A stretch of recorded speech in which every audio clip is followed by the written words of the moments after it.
వైశాఖ పౌర్ణమి తిథి తెలుగువారికి చాలా ప్రత్యేకం. ఎందుకంటే పౌర్ణమి నాటి నక్షత్రం ఆధారంగానే మనం నెలలను ఏర్పరచుకున్నాం. వాటికి అనుగుణంగానే మన పెద్దలు వ్యవసాయాల్ని సాంప్రదాయాల్ని కొనసాగించేవారు. పౌర్ణమి నాటి చంద్రుడు నిండు సామర్థ్యంతో ఉంటాడు. మన మనసు మీద చంద్రుడి ప్రభావం గణనీయంగా ఉంటుందని జ్యోతిష్య శాస్త్రజ్ఞులు చెబుతూ ఉంటారు. అందుకే పౌర్ణమి నాడు ఉవ్వెత్తున ఎగిసే మనసును స్థిరం చేసుకునేందుకు, దాని శక్తిని బలపరుచుకునేందుకు ఈరోజు జపతపాలు ధ్యానం చేస్తే మంచిదని చెప్తూ ఉంటారు. వైశాఖ పౌర్ణమి మరింత ప్రత్యేకమైనది. బహుశా ఏ పౌర్ణమికి లేనన్ని ప్రత్యేకతలు ఈ వైశాఖ పౌర్ణమికే ఉన్నాయి. వైశాఖ పౌర్ణమిని బుద్ధ జయంతిగా కూడా వ్యవహరించడం తెలిసిందే.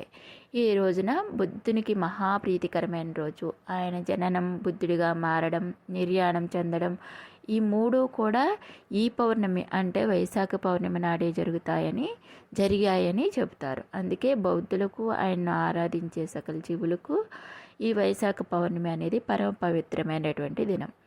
ఈ పౌర్ణమి విష్ణు భక్తులకు పరమ పవిత్రం. విష్ణుమూర్తి రెండవ అవతారమైన కూర్మ అవతారం ఈ రోజునే ఉద్భవించడం అందుకు ఒక కారణం.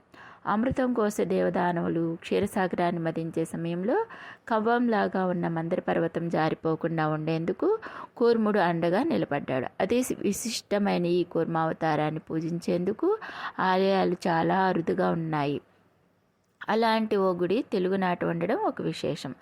అదే శ్రీకాకుళంలో సమీపంలో ఉన్న శ్రీకూర్మం అనే గ్రామంలో ఈ ఆలయం ఉంది. ఈ గుడికి 1500 సంవత్సరాలకు పైగా చరిత్ర ఉండడం ఒక విశేషం. వైశాఖ పౌర్ణమి రోజునే విష్ణు భక్తులైన ఆళ్వార్లలో ముఖ్యుడైనటువంటి నమ్మాళ్వార్ జన్మించారని చెబుతారు. వైశాఖ పౌర్ణమికి శైవులకు కూడా ప్రత్యేకమైనదే. శివుని రూపమైన శరభేశ్వరుడు అవతరించింది ఈ రోజునే. 8 పాదాలతో, రెక్కలతో, సింహపు దేహంతో ఉన్న అవతారమే ఇది.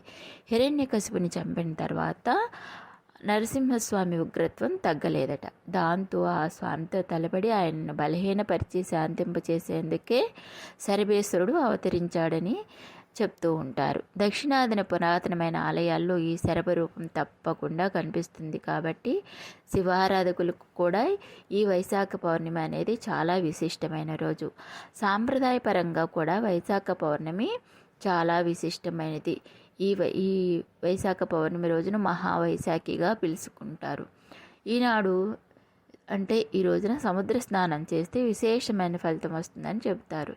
ఎండ ఉధృతంగా ఉండే ఈ సమయంలో పెరుగన్నం, గొడుగు, ఉదకుంభం అంటే నీటితో నిండిన కుండ లాంటివి దానం చేస్తే మంచి పుణ్యం లభిస్తుందని, ఏదేమైనప్పటికీ కూడా ఈ రోజున మన ఇష్టదైవాన్ని మనసారా కొలుచుకుంటే మన కోరికలు, కష్టాలు తీరుస్తాయని, భగవంతుని అనుగ్రహం తప్పకుండా లభిస్తుందని శాస్త్రవాక్యం.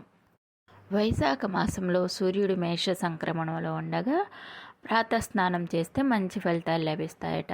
మాసాలన్నింటిలోనూ వైశాఖ మాసం ఉత్తమమైనది. విశేషమైనటువంటిది ఏమిటంటే దానాలకు ఎంతో పుణ్యప్రదమైన మాసంగా పురాణాల్లో వైశాఖ మాసం చెప్పబడింది. శ్రీ మహావిష్ణువుకు ప్రీతికరమైన ఈ వైశాఖ మాసంలో తులసి దళాలతో శ్రీ మహావిష్ణువును లక్ష్మీదేవితో కలిసి పూజించిన వారికి ముక్తి లభిస్తుందట. ఈ మాసంలో ఏకభుక్తం, నక్తం అయాచితంగా పూజించడం ఉత్తమంగా చెప్పబడింది. వైశాఖ మాసం దేవతలతో సహా అందరికీ పూజనీయమైనది. యజ్ఞాలకు, తపస్సులకు, పూజాధికాలకు, దాన ధర్మాలకు ఎంతో ఎక్కువ ఫలమిచ్చి శాంతినిచ్చి కోరికలను తీరుస్తుంది. ఎవరైతే ఈ మాసంలో సూర్యోదయానికి ముందే లేచి స్నానం చేస్తారో వారికి ఉత్తమ గతులు కలుగుతాయి. ఉదయాన్నే స్నానం చేసి ఎక్కువ నీటితో రావి చెట్టు మొదళ్లను తడిపి ప్రదక్షిణాలు చేస్తే పూర్వీకులందరూ తరిస్తారు. ఈ మాసంలో అంటే ఈ వైశాఖ మాసంలో శివునికి దారపాత్ర ద్వారా అభిషేకం జరిగేలా ఏర్పాటు చేయడం శుభ ఫలితాలని ఇస్తుంది. మన సంస్కృతి ఉత్కృష్టమైనది. మనకు ఈ ప్రకృతి, అందులోని చరాచరాలన్నీ కూడా పూజనీయమైనవే. అంతేకాకుండా మనం కాలానుగుణంగా ఉపయోగించే తిథులు, నక్షత్రాలు, వారాలు, మాసాలు అన్నీ కూడా ఎంతో గొప్పదనాన్ని, ప్రత్యేకతను సంతరించుకున్నటువంటివి. చాంద్రమానం పాటించే మనకు చైత్రం మొదలుకొని పాల్గొనం వరకు 12 నెలలు ఉన్నాయి. ఒక్కో మాసానికి ఒక్కో ప్రత్యేకత, విశిష్టత ఉన్నాయి. కార్తీక, మాఘ మాసాల తర్వాత అంతటి మహత్యాన్ని సొంతం చేసుకున్న పుణ్యప్రదమైన మాసం వైశాఖం. ఈ నెలలోని పూర్ణిమ తిథి నాడు విశాఖ నక్షత్రం ఉండడం వల్ల ఈ మాసానికి వైశాఖ మాసం అనే పేరు వచ్చింది. ఆధ్యాత్మిక పవిత్రత, దైవశక్తి ఉన్న నెలల్లో వైశాఖ మాసానికి ప్రత్యేక స్థానం ఉంది. ఇది శ్రీ మహావిష్ణువుకు అత్యంత ప్రీతికరమైనటువంటి మాసం. అందువల్లనే వైశాఖ మాసానికి మాధవ మాసం అని కూడా పేరు. అత్యంత పవిత్రమైన మాసంగా పేరు పొందిన వైశాఖ మాస మహత్యమును పూర్వం శ్రీ మహావిష్ణువు స్వయంగా శ్రీ మహాలక్ష్మికి వివరించినట్లు పేర్కొన్నారు. అత్యంత పవిత్రమైన మాసంగా చెప్పబడుతూ ఉన్న వైశాఖ మాసంలో ప్రతి దినము పుణ్యదినమే. అటువంటి 30 పుణ్యదినాలు కలిగిన ఈ మాసంలో ఆచరించాల్సిన విధులు పురాణ గ్రంథాల్లో వివరించబడ్డాయి. ముఖ్యంగా స్నాన, పూజ, దాన ధర్మాల వంటి వాటిని ఈ నెలలో ఆచరించడం వల్ల మానవుడికి ఇహలోకంలో సౌఖ్యం, పరలోకంలో మోక్షం సిద్ధిస్తాయని పురాణ కథనం.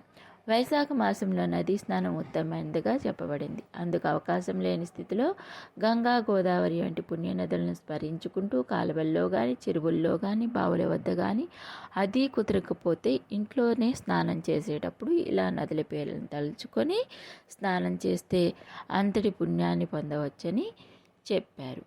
వైశాఖ మాసంలో సూర్యుడు మేషరాశిలో సంచరిస్తూ ఉంటాడు కనుక ఎండలు అధికంగా ఉండి మానవులకు ఇబ్బంది గురిచేస్తూ ఉంటాయి కనుక వేడి నుంచి ఉపశమనం కలిగించేవి దానం ఇవ్వాలట. అంటే మంచినీరు, గొడుగు, విసనకర్ర, పాదరక్షలు, పెరుగన్నం ఇలాంటివి దానం చేయడం శ్రేష్టం అన్నమాట. అంటే దాహంతో ఉన్న వారికి మంచినీటిని ఇవ్వడం, చలివేంద్రాలను ఏర్పాటు చేయడం వల్ల దేవతానుగ్రహం కలుగుతుంది. సంధ్యావందనాలు ఆచరించడంతో పాటు శ్రీ మహావిష్ణువుని తులసి దళాలతో పూజించాలి. శ్రీ మహావిష్ణువు వైశాఖ మాసం మొదలుకొని 3 నెలల పాటు ఈ భూమి మీద విహరిస్తూ ఉంటాడు. అతనికి అత్యంత ప్రీతికరమైన తులసి దళంతో అర్చించడం వల్ల సంతుష్టే సకల సౌభాగ్యాలను, సౌఖ్యాన్ని ప్రసాదిస్తాడని చెప్పబడుతుంది. విన్నారు కదా వైశాఖ మాసం యొక్క విశిష్టత, దాని ప్రాముఖ్యత. అలాగే మనం ఏ దాన ధర్మాలు చేస్తే మంచిదో ఈ విధంగా చేసి అందరూ తత్పుణ్యాన్ని, ఫలితాన్ని పొందుతారని ఆశిస్తూ మా వీడియో మీకు నచ్చినట్లయితే తప్పకుండా లైక్ చేయండి, షేర్ చేయండి. అలాగే మా ఛానల్ని తప్పకుండా సబ్స్క్రైబ్ చేసుకోండి.